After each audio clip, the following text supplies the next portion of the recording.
Welcome to the world of sci-fi stories, and don't forget to like, subscribe, and share the channel. Enjoy the listening. No alien was worthy until the princess saw a human captain.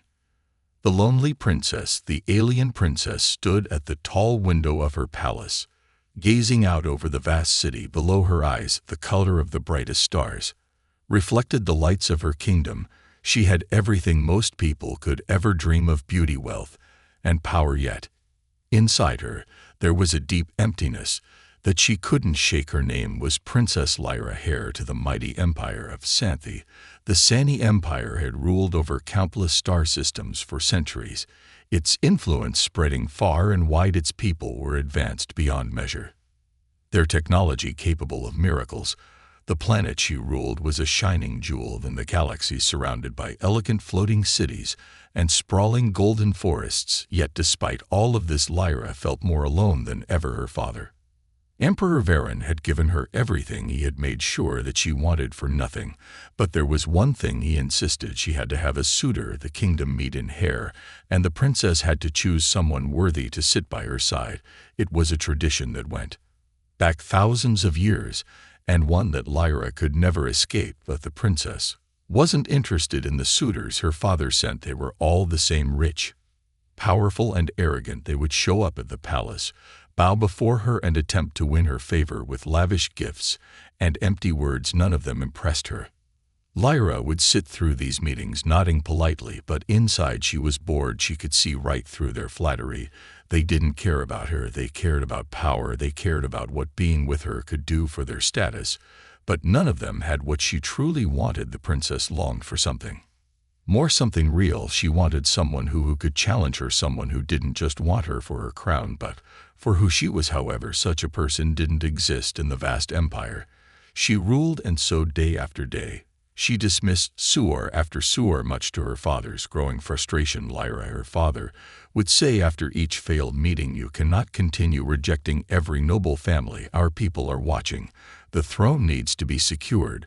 But Lyra would only nod and bow her head, feeling the weight of her father's words, but unable to find a solution. Each suitor she turned away only added to the pressure. Her father's expectations, the whispers of the court, and the fear of an uncertain future all pushed down on her. It was as if everyone expected her to settle for a life she didn't want. But Lyra was not one to settle. Her loneliness was her only constant companion. She would retreat to the royal gardens where no one could find her. There, surrounded by alien flowers that glowed softly under the twin moons, she would allow herself a moment of peace. The silence of the garden was comforting, but it couldn't feel the emptiness in her heart. Sometimes she wondered if there was anyone out there who could understand her. The palace was a beautiful, towering structure made of shimmering crystal and glowing metal. It was a place where grandeur and elegance met, but for Lyra it felt like a gilded cage. She had everything the empire could give her, but it didn't feel like enough. The life of a princess was full of responsibilities, ceremonies, speeches, meetings with dignitaries, and endless plans for the future, but none of it was truly her own. She lived for the empire, not for herself. Late at night, Lyra would wander the halls of the palace alone, with only the soft hum of the palace's power systems to keep her company. The one beautiful artwork on the walls now seemed hollow to her. The grand halls echoed with her footsteps, but no one else was around to hear them. One evening, as Lyra paced the empty corridors, she found herself at the royal library. It was a vast place filled with records of the empire's history and the knowledge of thousands of years. As she wandered through the aisles, her eyes fell upon an old book. Its cover was simple, unadorned, yet it called to her. She pulled it from the shelf and opened it, flipping through the yellowed pages.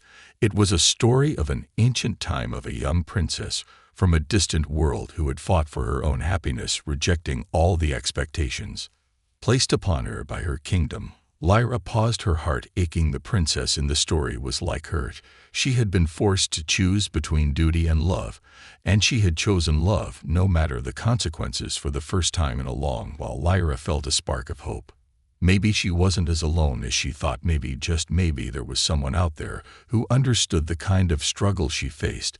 But who could it be? Who could possibly be worthy of her? She closed the book and returned it to the shelf, her mind racing with possibilities.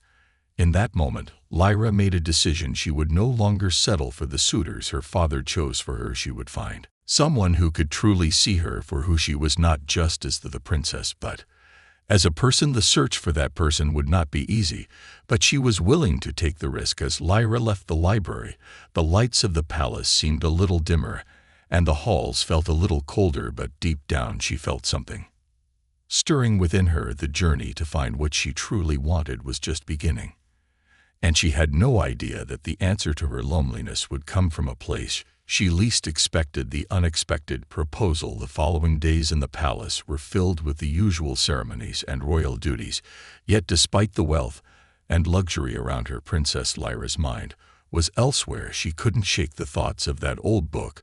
The story of the other princess who had chosen a path of her own. It had stirred something deep inside her, an aching desire for something real, something different. Than one afternoon, as Lyra was in her chambers reviewing diplomatic reports, a messenger arrived with an unexpected letter.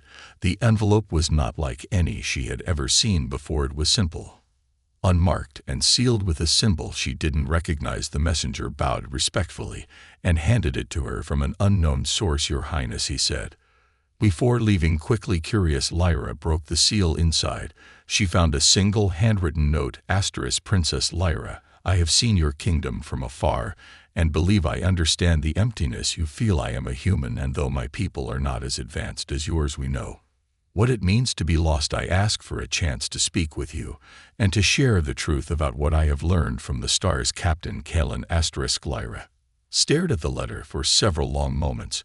A human? What would a human want with her? Humans were considered primitive by the standards of the Xanth, the Empire. They were small, weak, and their technology was nowhere near as advanced as the Xanthus.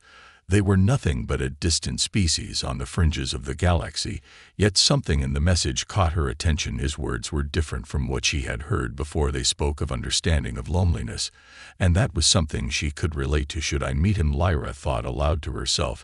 She was hesitant. The court would surely object. Her father would never approve of a meeting with someone so far beneath their rank. But the letter had stirred something in her.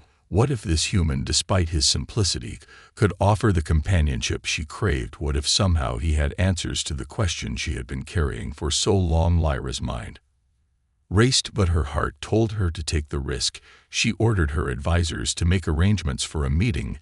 If nothing else, it would be interesting. Perhaps she could entertain the idea of a human meeting, if only to satisfy her curiosity. As the days passed, the excitement around the palace grew. The royal court buzzed with talk of the strange visitor who was due to arrive. Some saw it as a great diplomatic opportunity, while others feared it would bring disgrace to the empire. No one, not even the princess's closest advisors, understood why she would entertain such a proposal. Finally, the day came. The human ship arrived in the royal dock bay, its design a cry from the sleek, shining ships of the Xanthi Empire. The human vessel looked old, its outer shell marked with signs of age and wear, yet there was something undeniably powerful about it.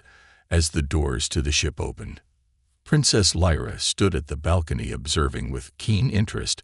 A man stepped out, tall and imposing, wearing simple armor that seemed unrefined compared to the ornate uniforms of the Xanth. His dark hair was slightly wind-swept, his eyes intense but kind. This was Captain Callan. The human looked up at the balcony where Lyra stood. Their eyes met for the briefest moment, and something strange passed between them, an unspoken connection that Lyra couldn't explain. She quickly turned and descended to meet him in the royal hall. As Lyra entered the grand chamber, Callan bowed deeply, but not in the way the others did.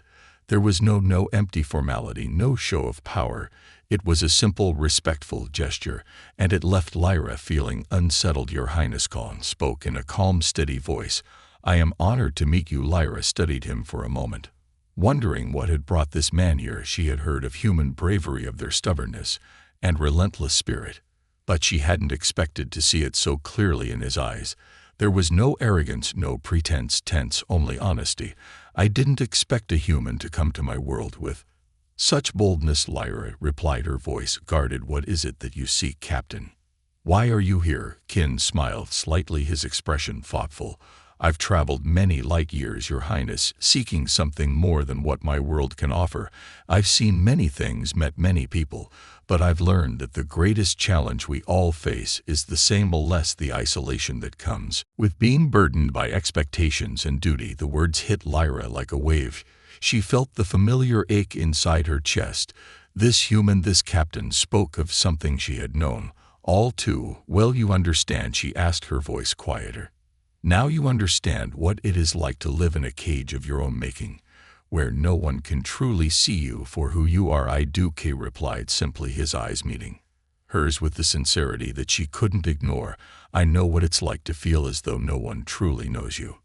And I know what it's like to want something different, something real." Lyra took a slow breath, her mind racing. This was not what she had expected. This human had come to her world with no promise of reward, no expectations. He had simply come to speak, to share his understanding. And in that moment, Lyra felt something shift inside her. Perhaps this wasn't just some random meeting. Perhaps, just perhaps, this human could show her what she had been missing all her life.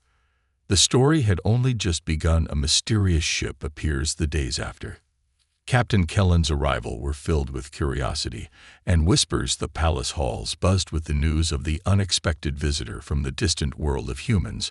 Lyra couldn't shake the feeling that there was something more to this meeting than mere curiosity. Her initial skepticism had turned to intrigue, and now she found herself spending more and more time wondering about Callan's world, his journey, and his words. While the princess was caught up in these thoughts, her kingdom was anything but peaceful. The empire of Sani was known for its power and control over vast swaths of the galaxy, but there were whispers of rebellion brewing in the farthest corners of the empire. Some factions had begun to question the old ways and the rule of the royal family. Tensions were rising, and the idea of unity, so strong in Lyra's early years, now seemed more fragile than ever. Lyra knew this better than anyone. As the heir to the throne, she had been trained from childhood to maintain control and keep the empire together.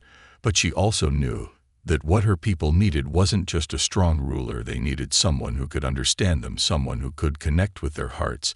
That was what had drawn her to Kalane. Despite his humble origins, there was something in his words, his simple honesty, that made her feel like she could breathe again. But Lyra had no time to dwell on those thoughts.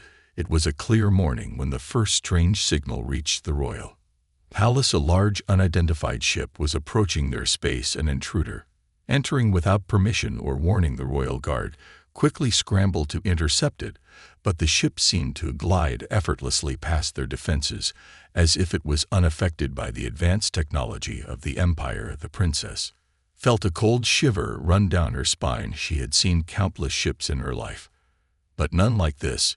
This one wasn't built like any known vessel, human or alien. Its sleek black frame seemed almost alive, shifting in the starry light, moving with a strange precision. It looked like something out of a dream. Lyra's first instinct was to summon the royal fleet to prepare for battle if necessary, but something inside her hesitated. The human ship had appeared unexpectedly, and now this mysterious vessel was here, its intentions unknown. The palace erupted in panic as the ship approached the royal capital. Was it a threat? Was it another rebel faction making its move? The questions were endless, but the answers were nowhere to be found. Lyra stood in the observation tower, her gaze fixed on the incoming ship. Her mind raced, trying to piece together what was happening. She could feel the weight of her people's fear, the tension in the air. But then she remembered Callan. She thought of the calmness in his eyes when they had spoken. She had to trust in something beyond the surface, beyond what was expected. Kin had already proven that he wasn't like the others. He wasn't bound by tradition or duty, and perhaps this mysterious ship, whatever its origin, could be more than just a threat.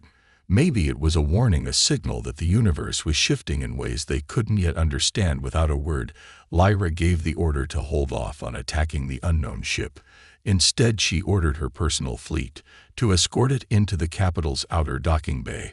Her advisors were alarmed. Your Highness, one of them said, "We cannot risk letting it land. We must assume the worst." Lyra ignored the protest, and turned her attention back to the ship which now hovered just outside the docking zone. There was something almost mesmerizing about it, like it didn't belong in the realm of the Xandi Empire. The sleek, black ship had an aura of mystery, as though it came from a place far beyond the princess's understanding. As the ship descended, a hush fell over the palace. The royal fleet formed a protective circle around the docking area. Their weapons at the ready, Leia stood at the edge of the observation platform, her heart pounding in her chest. She wasn't sure what to expect, but she knew this moment would change everything. And then the unthinkable happened. The ship's hatch opened, and out stepped a figure unlike any Lyra had seen before. This person wasn't human. They were tall, with shimmering skin that seemed to change color with the light, their eyes glowing with an eerie intelligence. Their appearance was both alien and beautiful, unlike anything the princess had ever encountered in her lifetime. They were not of the Xandi Empire, nor were they of the human race. Their presence sent a wave of unease throughout the palace. The princess's breath caught in her throat as the figure approached her, unaccompanied by any guards or entourage. They were calm, almost serene, as if they had no fear of the vast empire surrounding them. "I am Mara," the figure spoke in a voice that resonated through the air like a soft melody.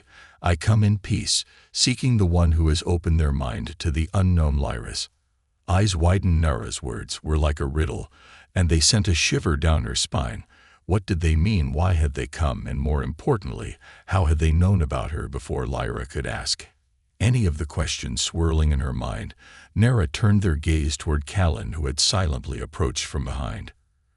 The two shared a long, wordless look, as if communicating in ways that Lyra couldn't understand. Nara said finally, "The human who sees beyond the veil. You too are a part of the story." Lyra felt a mix of confusion and wonder. What story? Was Nara referring to? How did Callan fit into this strange new puzzle that was rapidly unfolding around her? Her heart raced as she realized that whatever was happening was only just beginning. The unknown ship had landed, and with it the promise of something far greater than anything she could have imagined. A dangerous encounter. The silence that followed Nara's arrival was heavy, the air thick with tension. Lyra could feel her heart pounding in her chest as she stood there staring at this being that was so unlike anything she had ever encountered. The atmosphere around her seemed to crackle with an electric charge. Nara's presence was calming, almost otherworldly, yet it was clear that this moment held more danger than Lyra could comprehend. Calm ever, the composed figure stepped forward. His expression was unread, but Lyra could see that something had changed in him. His earlier calmness was replaced with a sharper edge, as though he had recognized something deep within Nara that Lyra couldn't yet see. "Who are you really?" Lyra asked, her voice steady despite the storm of questions raging inside her. She tried to remain calm, but her curiosity was beginning to overtake her caution. "Why have you come to my kingdom?" Nara didn't immediately answer. Instead, they looked at Callan, then back at Lyra. There was a moment of understanding between them, though neither spoke. Then, finally, Nara's voice broke the silence. "I've come because your world, princess, is at a crossroads. There are forces at work here. Forces beyond your knowledge, beyond even what you think you understand. Your empire is not the center of the universe, and you are not the only ones who hold power. There are those who would see your world fall, and they will stop at nothing to get what they want." Lyra's breath caught in her throat. "You speak of enemies," she said, her voice barely above a whisper. "But why come to me? I am only a princess. I have no real power to stop such forces." Nara smiled, though it was a sad, knowing smile. "You are not just a princess, Princess Lyra. You are the key to something far greater than you know. You have been chosen because of your heart, because you see the truth of the universe, even if you don't yet understand it." Callan's eyes flickered toward Nara, his expression troubled. "What do you mean, the key? What are you asking her to do?" His voice was cautious, but there was an undeniable tension in the air. Lyra could sense that he knew more than he was letting on, as if he had been prepared for this moment, for this encounter. Nara looked at Callan, then nodded. "The time is near. The forces that seek to destroy what remains of balance in this galaxy will strike soon. Princess Lyra is the one who holds the power to stop them, or to let them burn everything she knows to the ground. Lyra felt as if the ground had been pulled from beneath her. She had been living in a bubble surrounded by the comfort of her empire, her status, her security. But now she was being told that her world, her future, was at the mercy of forces she couldn't even see. She was the key. How she had no training, no experience in battle, no knowledge of the universe beyond her own borders. And then it hit her, the human Captain Kayan. He was not here by chance. He had somehow known about this coming danger. The way he had spoken to her, the quiet wisdom in his words, the way he had looked at her with understanding, it all made sense now. Ken wasn't just a man seeking to be a suitor for the princess, shimmering in the light, as if they were part of the stars themselves. Princess, you must decide. The path ahead is uncertain. The forces you will face will challenge everything you know, everything you believe in. They are ruthless, and they will stop at nothing to achieve their goal. But you are not alone. You have allies if you choose to trust them. Lyra glanced between Kalan and Nera, uncertainty swirling inside her. She had been groomed for a life of leadership, of maintaining her empire's power and status. But this was something she had never been prepared for. How could she stand against enemies she didn't understand? How could she protect her people when her own heart was in turmoil? I don't know if I can do this, Lyra admitted, her voice small, her eyes full of doubt. I've been raised to rule, to control, to maintain peace. But this is beyond me. Nera's eyes softened. You have more power than you know, princess. The power lies not in your ability to control, but in your ability to understand. You must open your heart to the truth. Trust those around you. The universe is not as simple as it appears. As Ulra stood there, torn between fear and determination, she knew that nothing in her life would ever be the same again. The kingdom she had known, the life she had grown accustomed to, was slipping away, but in its place something far greater was waiting to unfold if she was brave enough to step forward into the unknown. The choice was hers, and as the mysterious ship loomed outside the palace, Lyra realized that the future of her world, her empire, and even her own heart depended on the decisions she would make in the days to come. Her journey had only just begun. A clash of cultures, the tension in the air, was palpable as Princess Ulra Kaln and Nera stood in the grand hall of the palace. Ulra's mind raced, trying to process everything she had just learned. Her life, her world had been turned upside down. And now she was faced with a decision she was not ready to make. The stakes were higher than ever before, and yet she felt like a child, unprepared for the weight of the responsibility that had just been placed on her shoulders. The princess could sense that Callan, despite his calm demeanor, was just as conflicted. He had known of the impending dangers, but now that Lyra was involved, everything was more real, more urgent. He had fought his own battles, but this was not his war to win alone. This was a war of ideas, of cultures, of belief systems, things that were far outside the understanding of the Xani Empire. Lyra looked at Callan. You're asking me to go against everything I've been taught, she said quietly, her voice filled with uncertainty. The Xani Empire was built on strength, on control, on unity. How can I throw all that away? Callan took a step closer, his gaze steady and understanding. I'm not asking you to throw anything away. I'm asking you to see what's coming, to understand that the world you know won't survive if you don't change with it. The empire has been built on dominance, but that isn't enough anymore. If you want to save it, you have to be willing to change the way you lead. Lyra's eyes narrowed. And what would you know about leadership? She hadn't meant to sound dismissive, but the words had escaped her before she could stop them. Callan didn't flinch at the challenge. Instead, he looked at her, his voice low but firm. I know that leadership is about more than holding power, Ken said. It's about knowing when to fight and when to listen. I've been to many worlds, and I've seen how different cultures can be. The one thing that connects them all is the need for understanding, the need to trust each other. You don't have to do it alone, princess. The word stung, but they also struck a chord with Lyra. She was used to being in control, used to dictating the terms of her life. But this was something new. She had always thought that strength came from dominance, from imposing her will on others. But what if Kellen was right? What if true strength came from trusting others, from accepting that she couldn't do everything alone? Before she could respond, Nera spoke again, their voice cutting through the tension in the room. Your Highness, Nera began, Kellen is not the only one who has seen the cracks in the Empire. I have witnessed the darkness that stirs beneath the surface, the forces that seek to tear this world apart. will not be deterred by the might of your military alone. They will prey on your weaknesses, on your inability to understand what your people truly need. Lyra swallowed hard. She had never seen her empire as weak, never allowed herself to believe that there were any cracks in its foundation, but Nera's words were like a harsh reality. She could no longer ignore. "I spent my life trying to maintain order," Lai said, her voice stained. "I was taught that the only way to lead was through power, through control." Calm nodded slowly. "Power without understanding is meaningless. It only leads to destruction." Lyra looked between Kin and Nera, their words challenging everything she had been taught. She had